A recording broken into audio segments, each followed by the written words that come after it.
The summer of '86 was all about freedom on the open road. Hitchhiking wasn't some sketchy act back then, just a way to see the country on a shoestring budget. Sure, there were always risks, whispers of creeps, and worse, but it felt like a simpler time. You stuck your thumb out, a car stopped, and you hoped for the best. One scorching summer afternoon, that's exactly what I did. I was a college kid heading back home after a wild Colorado road trip. It felt like I was getting burned to a crisp under the unforgiving desert sun when a dusty blue minibus finally pulled over. It looked like a retired band tour vehicle overflowing with mismatched luggage strapped to the roof. Behind the wheel was Earl, a weathered cowboy with a smile as wide as Texas. Beside him was Mildred, his wife, a tiny woman with bright blue eyes that crinkled at the corners when she smiled. They were heading in the same direction as me and happy to offer a ride. Earl asked if I was heading to Flagstaff and I nodded and hopped in, relieved to escape the blistering sun. Their van smelled faintly of mothballs and something else I couldn't quite place. The back was crammed with rolled-up carpets, boxes, and other random items. Mildred offered me a stale biscuit from a crumpled paper bag, which I politely declined. The conversation flowed easily. From small-town gossip and the changing landscape to Earl's prized bull terrier back home and sport. I noticed Mildred would glance back at the cluttered cargo space with a nervous twitch every so often, and Earl would clear his throat uncomfortably. I was listening to Mildred rave about one of her recipes, when out of nowhere, a beat-up sedan slammed on its brakes right before us. Earl slammed on the brakes too, the tires squealing in protest. The force of the stop threw me forward, and everything in the back of the van erupted in chaos. Rolled-up carpets tumbled and boxes burst open. Disoriented, I sat up, blinking away the dust that filled the air. A metallic tang hit my nostrils, sharp and unmistakable. Blood. I brushed my hand against my mouth and nose, but there was no blood. And that's when I saw it. Sticking out of one of the unfurled carpets was a severed hand. I stared at it in shock. It was pale and stiff, with blood clotted under the fingernails. Terror choked me, but I forced it down. There was no way I could let Earl and Mildred know what I saw. My thoughts ran 100 miles an hour. Who are these people? Are they planning on doing the same thing to me? The elderly couple suddenly appeared to be anxious and spun around in their seats, scanning the mess in the back of the van. I fixed my gaze on the dashboard, praying they wouldn't notice the severed hand sticking out of the carpet. After what felt like hours, Earl and Mildred turned around in their seats and exchanged a panicked look in the rearview mirror. Earl restarted the engine. He coughed and muttered something about crazy tourists, then continued driving. I refused to look at it again, but the severed hand burned itself into my memory. When the gas station loomed ahead after a few minutes, I finally spoke as Earl pulled up next to the pump and got out to fill up the tank. My voice felt weak. Hey, listen, I think I'll get out here, stretch my legs. Mildred turned around, her smile gone. Don't be silly, dear. We're almost in Flagstaff. I wanted to scream. I felt trapped. Every beat of my heart echoed in my ears. As Mildred got out and went to pay and Earl got back in the van, desperation welled up. I couldn't take it anymore. I started banging on the back window, frantically yelling for them to let me out. Earl spun around, startled. People at the pump looked over, their expressions curious. Shame burned my cheeks, but I couldn't stop. I needed out immediately. Earl got out of the van and opened the sliding door. He looked at me with surprise and confusion, but his face drained of color when he saw the hand sticking out of the carpet on the floor. He turned his gaze back to me. Get out, boy. Move. He grunted. I didn't need telling twice. I scrambled out and nearly collided with Mildred, the cracked pavement offering the most solid ground I'd ever felt.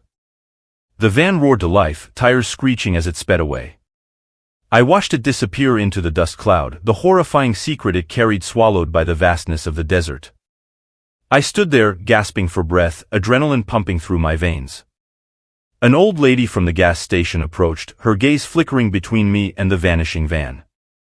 Everything all right, young man? She asked, her voice laced with concern. I shook my head, unable to speak. How could I explain? How could I make sense of what I'd just been through?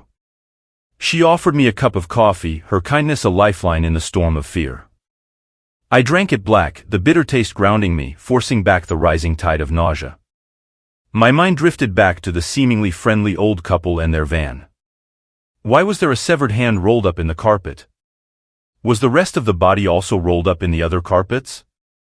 I never reported what I saw that day. I didn't tell anyone, not even my closest friends. Fear and the bizarre nature of the experience kept me silent. Even now, decades later, the memory chills me to the bone. I have no idea who that elderly couple was and what they were up to. They seemed so nice and friendly and incapable of harming anything or anyone. There were never any articles about them, which means they were probably never caught. I'm just hoping all these years later that they are no longer with us and that they never caused harm to anybody else. Hey guys. Please consider subscribing if you want more videos from us here at Frightfest Factory. Let's get back into it.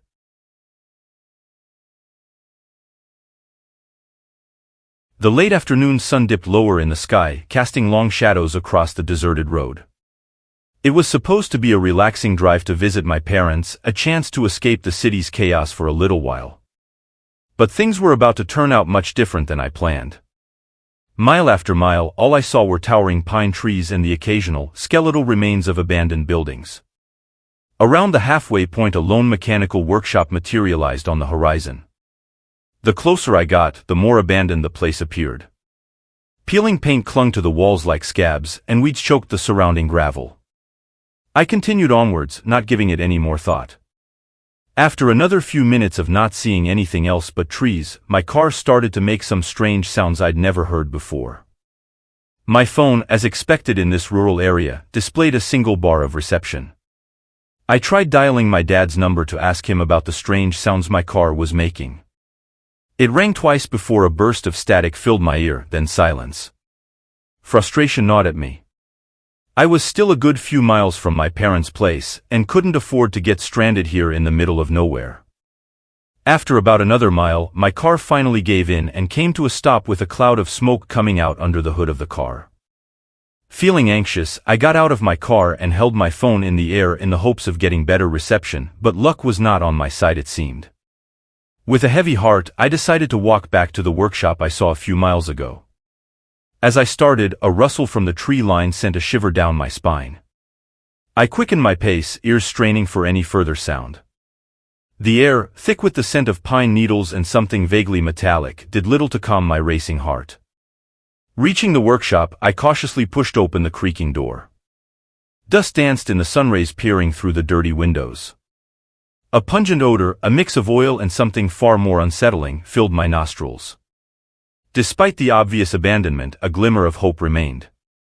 Maybe a courtesy phone in the office? The interior was a cluttered mess of rusting tools and oil drums. Cobwebs hung from the rafters like macabre chandeliers. I called out, my voice echoing eerily in the cavernous space. The only response was a groan from beneath a stack of tires. Deciding against investigating, I pushed open a door marked restrooms. The stench hit me first, an overpowering mix of mildew and something decaying. The bathroom itself was a biohazard nightmare, but with a sinking feeling in my stomach, I knew what I had to do. Just as I finished, a noise from the outer room made me freeze. It was a shuffling sound, like heavy boots dragging on concrete. Panic flooded my system. I finished up as quickly as I could, my heart hammering in my chest.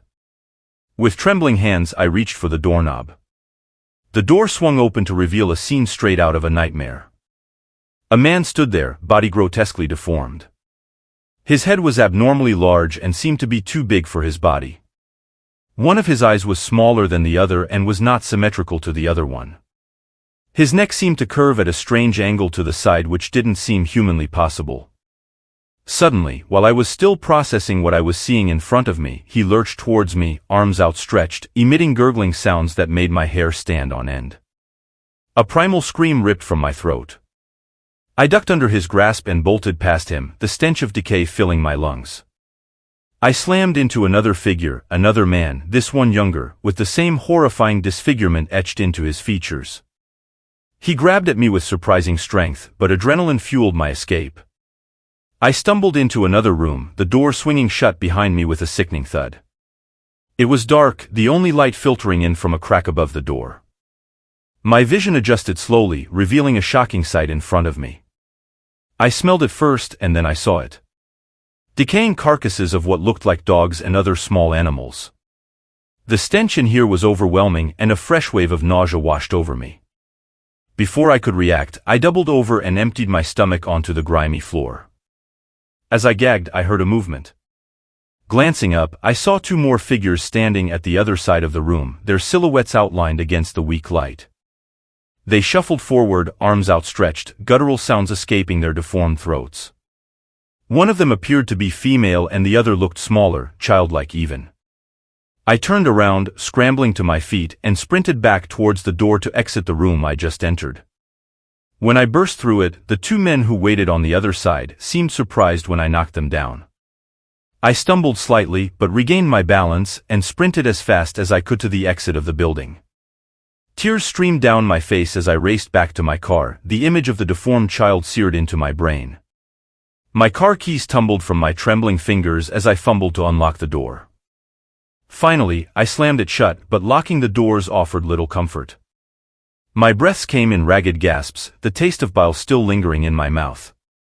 Panic clawed at my throat. I was trapped, miles from civilization, with these things lurking outside. In a desperate attempt for help, I slammed the horn repeatedly, the shrill sound echoing off the empty road. Just as despair threatened to consume me, a flicker of movement on the horizon caught my eye. A car. It was a beat-up pickup truck, sputtering its way down the road.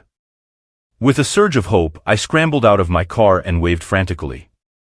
It slowed to a stop, dust billowing behind it, and a weathered face peered through the cracked windshield. My voice cracked as I blurted out the situation, omitting the grotesque details for fear of sounding crazy. The man, his face etched with deep lines, listened intently. When I finished, he simply nodded and told me to get in. He didn't ask for details and didn't seem surprised. As we drove away, casting one last terrified glance at the abandoned workstation, I started rambling about calling the police and my car trouble. The man grunted that he already called the authorities. My stomach clenched. "Did you see them?" I whispered, unable to bear mentioning the details out loud. He didn't answer directly. "There's folks living out that way. Keep to themselves. Not hurting nobody." I wasn't convinced, not entirely. The stench, the animal carcasses, the sheer inhumanity of their appearance, it didn't scream harmless recluses. But for now, escape and the promise of help were enough. The police arrived at the gas station not long after. They questioned me about what happened, but the horrifying details seemed to stick in my throat. They found the room with the animal carcasses, confirming my story about the stench and the unsettling situation.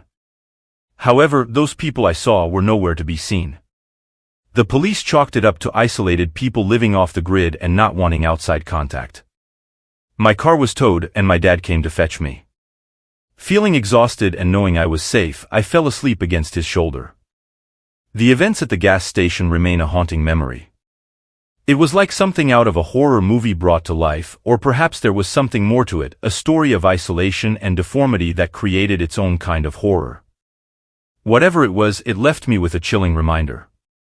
Sometimes, the most terrifying things you encounter in the wilderness are not supernatural but the secrets humanity chooses to keep hidden.